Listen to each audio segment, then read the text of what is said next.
Zakat is the third pillar of Islam. Zakat in Arabic translates to the act of giving alms to the poor and needy.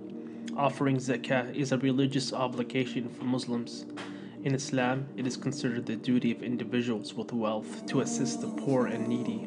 The term zakat in Arabic linguistically has several meanings, including to purify, to increase, cleanliness, blessings, and goodness.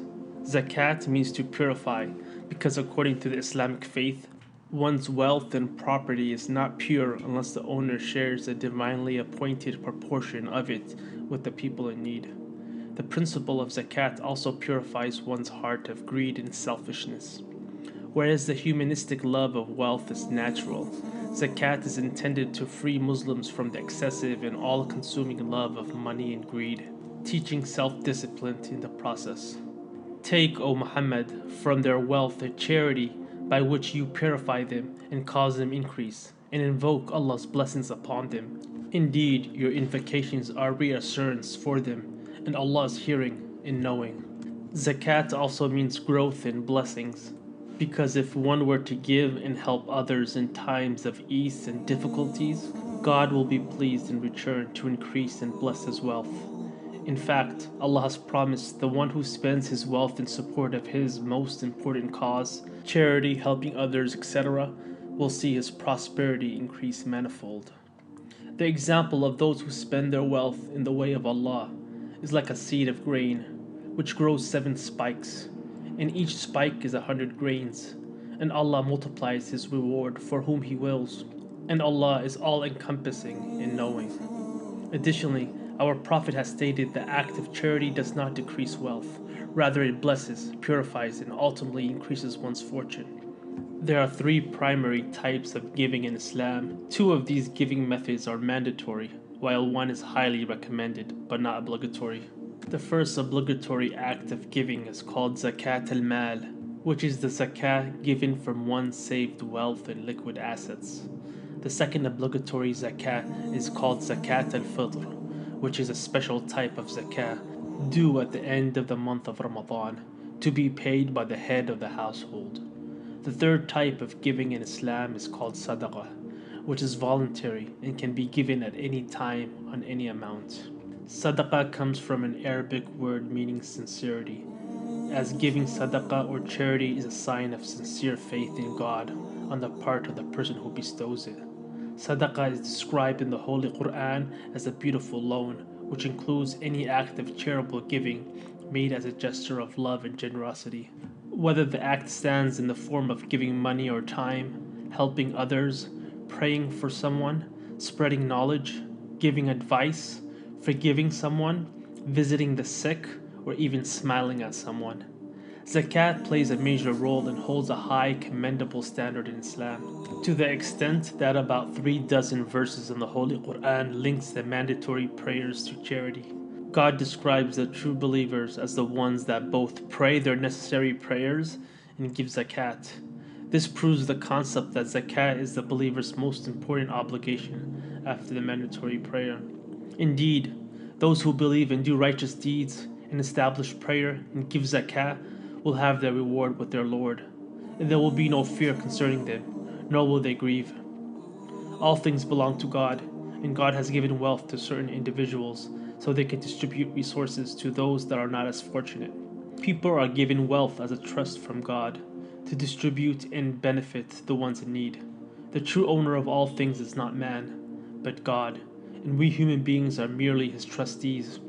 God, who provided wealth to the intended recipient, reserved a portion of the given resources for the poor, so the unprivileged have a right claim a proportion of one's wealth.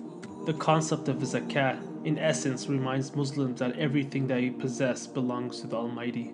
Additionally, people are given their wealth as a test from God. Wealth should be acquired, distributed, and spent in a way which is pleasing to God. And it is He who has made you successors upon the earth, and has raised some of you above others in degrees of rank, that He may try you through what He has given you. The acquisition and hoarding of wealth for one's own sake, or so that it may increase a man's worth, is condemned. Mere acquisition of wealth counts for nothing in sight of the Almighty, as it does not give man any merit in this life or in the hereafter. Islam teaches that one should acquire wealth with the intention of spending it on his or herself, family, and the people in need. The act of giving and helping others show one's love of God more than the amount or quantity of one's own wealth.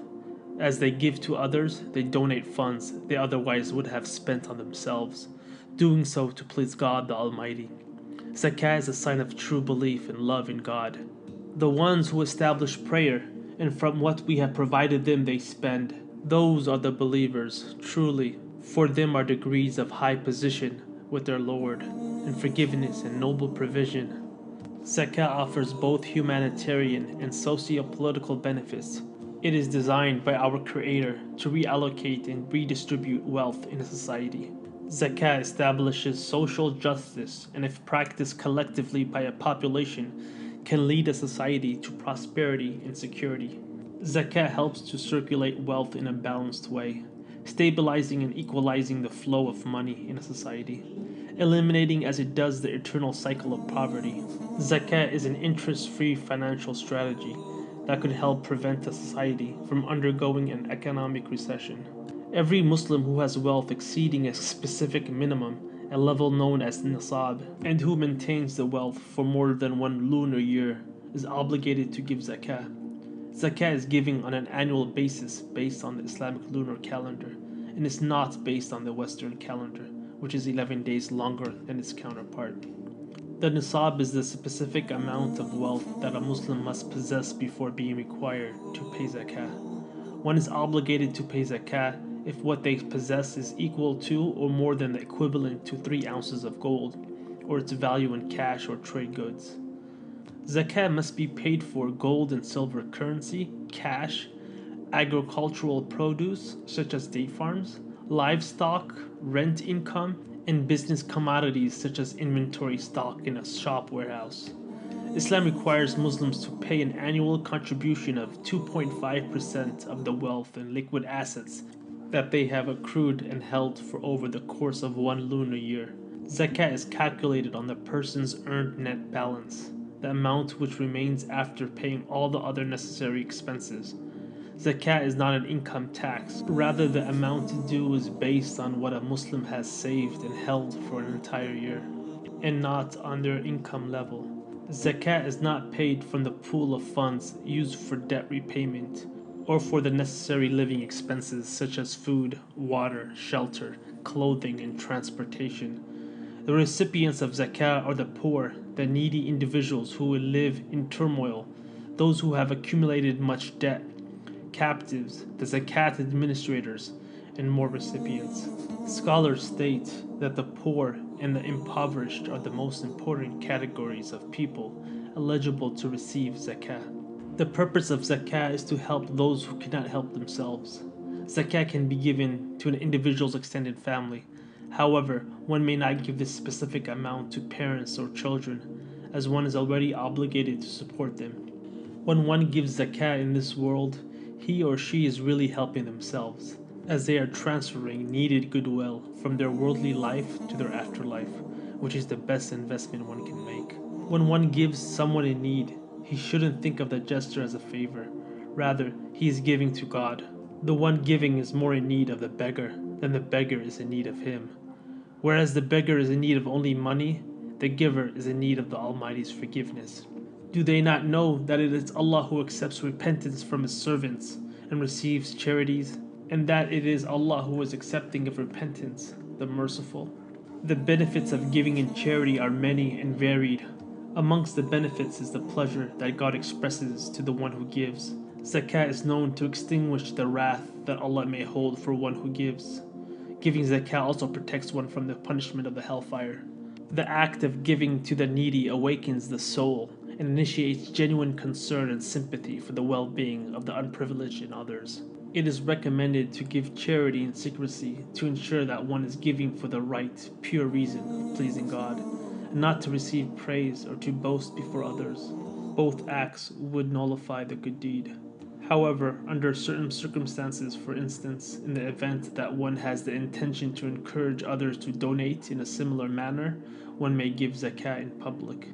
It's important to note that zakat money needs to be given from an untainted pool of 100% pure and halal funds, not taken from thefts or bribes, nor profits from interest-based loans or from sales of alcohol, pork, drugs, or anything that is prohibited in Islam.